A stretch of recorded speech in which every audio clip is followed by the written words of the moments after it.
On va aborder une thématique qui est très importante et intéressante, c'est la thématique de la popularité, mais aussi de l'accessibilité de cette course du Grand Raid.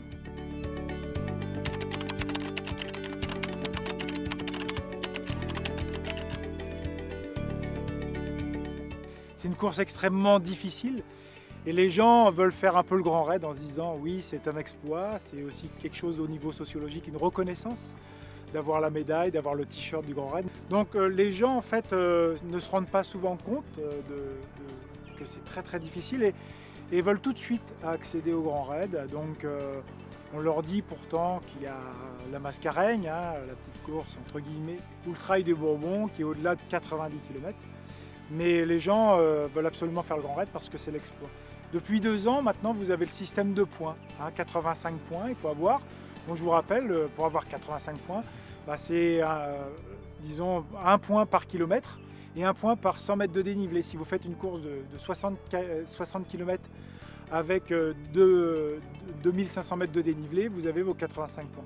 Donc maintenant c'est moins accessible, hein, il faut quand même avoir fait une course avant de faire le Grand Raid, ce qui n'est pas une mauvaise chose a priori, puisqu'on va quand même moins d'abandon. Je vous rappelle quand même qu'il y a à peu près 1 personne sur 2 qui arrive tous les ans, aux environs. On a un pourcentage entre 40 et 50% de taux d'abandon. Sur le côté historique du Grand Raid, en fait, on s'aperçoit que depuis 4-5 ans, voire oui, 5-6 ans même, vous avez maintenant des coureurs très forts, internationaux, qui viennent parce que c'est vraiment une course reconnue mondialement au niveau médiatique. Et donc maintenant les Réunionnais ont du mal à gagner. Les Réunionnais ont souvent gagné le Grand Raid. On pense à Richard Técher, on pense à Richeville-Esparon, on pense à Pascal Parny, des grandes figures ici de ce Grand Raid. Et puis maintenant, les noms sont Julien Chaurier, Kylian Jornet. Alors, est-ce que les Réunionnais vont reconquérir dans l'historique?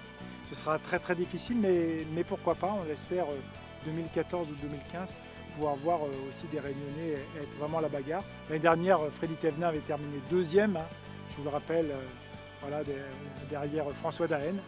Mais sur l'historique, c'est vrai que c'est aussi un point important parce que les Réunionnais aiment et adorent le Grand Raid et sont vraiment attachés à cet aspect culturel. Et c'est vrai de reconquérir, de le regagner, ça serait une chose vraiment importante pour eux.